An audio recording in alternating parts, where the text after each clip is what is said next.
இப்போ இந்த பூக்களை எல்லாம் வந்து விளக்குக்கு போடலாம்.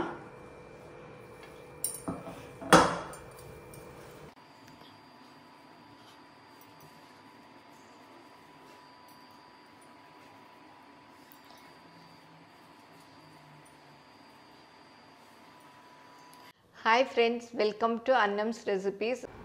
இன்றைக்கி இந்த வீடியோவில் வரலட்சுமி விரதம் அன்னைக்கு விளக்குக்கு அலங்காரமெல்லாம் பண்ணி விளக்கு பூஜை எப்படி பண்ணேங்கிறது தான் பார்க்க போகிறோம். எனக்கு வரலட்சுமி விரதம் கும்பிடணும்னு ரொம்ப நாளாக ஆசை. ஆனால் எங்கள் குடும்பத்தில் அந்த பழக்கம் இல்லை. அது நம்ம செஞ்சோன்னா ரெகுலராக விட்டுடாமல் செய்யணும்னு எல்லாரும் சொன்னாங்க. அதனால் சரி அப்படின்னு சொல்லிட்டு விளக்குக்கு நல்லா அலங்காரம் பண்ணி விளக்கு பூஜை பண்ணேன். இந்த வரலட்சுமி விரதம் அன்னைக்கு விளக்கு பூஜை பண்ணுறதும் ரொம்ப விசேஷந்தான். நான் எப்படி பண்ணேன் அப்படிங்கிறத இந்த வீடியோவில் பார்ப்போம் வாங்க. எங்கள் ப்ராடக்ட்ஸ் எல்லாம் யூடியூப்பில் கமெண்ட்ஸ்க்கு கீழே வந்துட்டுருக்கு.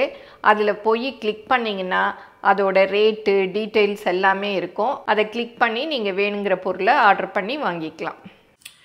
இந்த மாதிரி விளக்குக்கு பாவாடைகள்லாம் கடைகள்லேயே கிடைக்குது.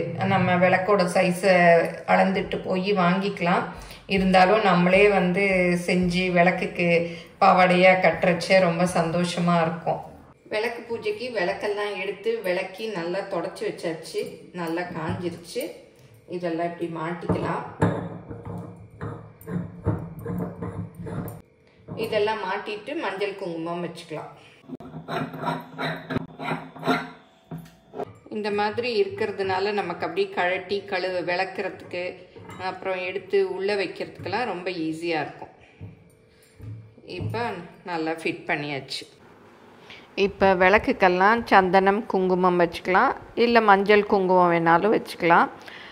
நீங்கள் வரலட்சுமி நோன்பு கும்பிட்றவங்களா இருந்தால் முதல் நாளே இதெல்லாம் வந்து ரெடி பண்ணி வச்சுக்கணும். பூஜை ரூம் எல்லாம் தொடச்சிட்டு விளக்கெல்லாம் விளக்கி மஞ்சள் குங்குமம் வச்சுக்கிட்டிங்கன்னா உங்களுக்கு வந்து கொஞ்சம் ஈஸியாக இருக்கும். ஏன்னா வரலட்சுமி நோன்பு அன்னைக்கு நிறைய வேலை இருக்குதுன்னு எங்கள் ஃப்ரெண்ட்ஸ் எல்லாம் சொல்லுவாங்க. விளக்கில் இந்த மாதிரி ஒரு குச்சி வச்சு கட்டிடணும். நான் பனியார குச்சி தான் எடுத்திருக்கேன், புதுசு, யூஸ் பண்ணலை. ஏன்னா இதில் வந்து பூ மாலை இதெல்லாம் சாத்துறதுக்கு இப்படி வச்சு நல்லா நெருக்கி கட்டிடணும். இப்போ இந்த குச்சியை வச்சு நல்லா டைட்டாக கயிறால் கட்டியாச்சு. இது வெட்டினோம் இல்லையா மேலே, அதை வந்து இந்த மாதிரி மடிச்சிருக்கேன் பாருங்கள். இந்த மாதிரி மடித்து கரை வெளியில் வர மாதிரி வச்சு நல்லா அயன் பண்ணிக்கணும். இதை வந்து மேலே தாவணியாக போடணும், சாரி மாதிரி. இது கீழே பாவாடை.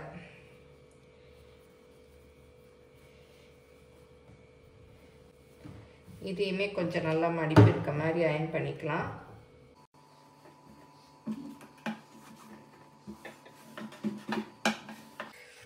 இப்போ இந்த பாவாடையை கட்டிடலாம்.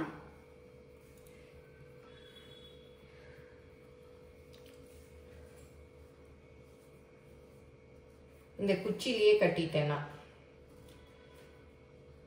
சும்மா லைட் கொஞ்சம் அவுக்குற மாதிரி முடிச்சு போட்டுக்கணும். இந்த மாதிரி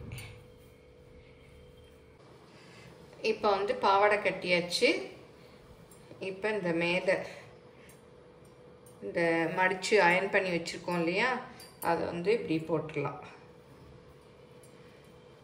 இந்த பக்கம் ஜரிகை இருக்க மாதிரி போடணும்.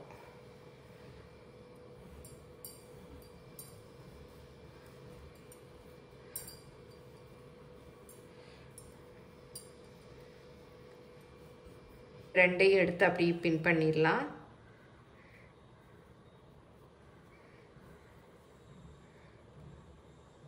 உள்ள தெரியாதபடிக்கு கூட பின் பண்ணிடலாம்.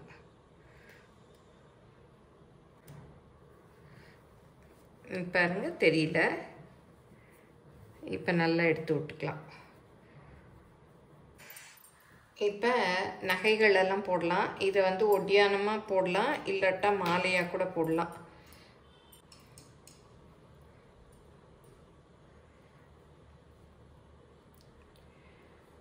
அப்படி பின்னாடி மாட்டி விட்டுறலாம். அப்புறம் இந்த முத்து மாலையும் போடலாம்.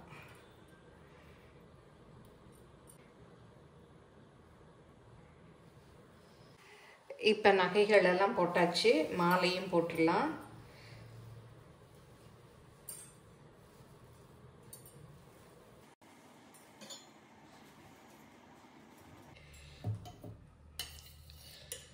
இப்போ விளக்குக்கு வந்து நெய் ஊற்றிக்கலாம்.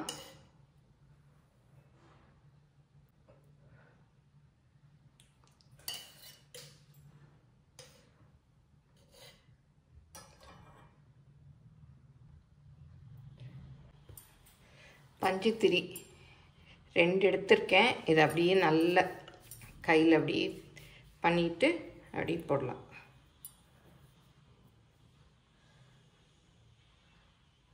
இதே மாதிரி 5 முகத்துக்கும் போடணும். இப்போ இந்த பூக்களை எல்லாம் வந்து விளக்குக்கு போடலாம்.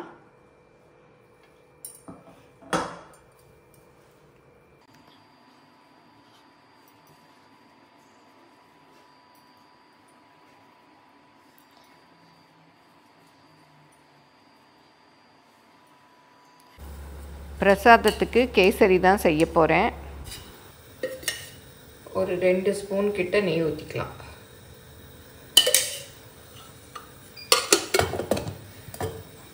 இதில் முந்திரி பருப்பை போட்டு வறுத்துக்கலாம். முந்திரி எடுத்தாச்சு. இப்போ ரவையை போட்டு வறுத்துக்கலாம்.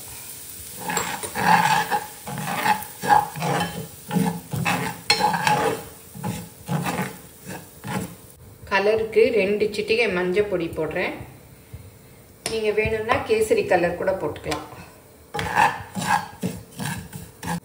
1/2 கப்பு ரவை போட்டேன். 2 டம்ளர் தண்ணி.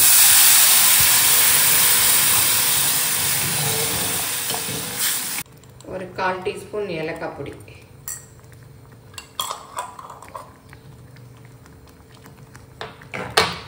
நல்லா வெந்ததும் தான் சீனி சேர்க்கணும். இப்போ சீனியை சேர்த்துக்கலாம்.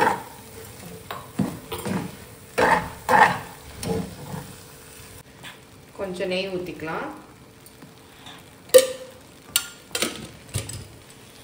நல்லா வெந்துருச்சு, இறக்கிடலாம். இந்த முந்திரியும் போட்டுக்கலாம்.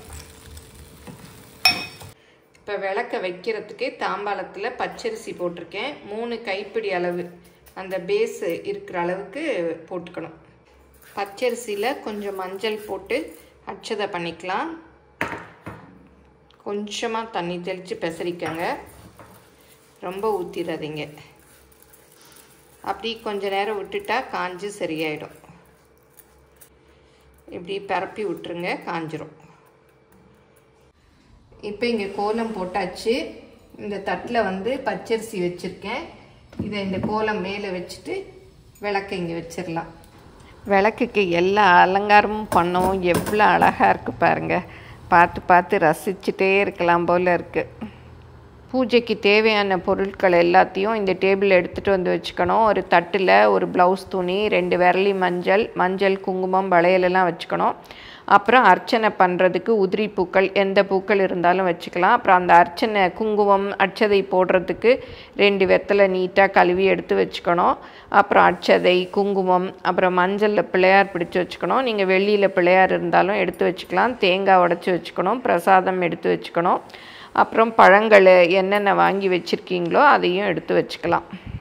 பூஜையை தொடங்கிறதுக்கு முன்னாடி மஞ்சள் பிள்ளையாருக்கு மஞ்சள் குங்குமம் வச்சுட்டு நம்ம பூஜையை தொடங்கணும். வெள்ளி பிள்ளையார் இருந்தாலும் எடுத்து வச்சுக்கலாம். அதுக்கு வந்து பூ வச்சுட்டு நெய்வேத்தியத்துக்கு ஒரு பழம் எடுத்து வச்சு பிள்ளையார் பாடல் எது தெரியுமோ அதை சொல்லி நம்ம வந்து ஃபஸ்ட்டு கணபதியை வணங்கி பூஜையை வந்து ஸ்டார்ட் பண்ணணும்.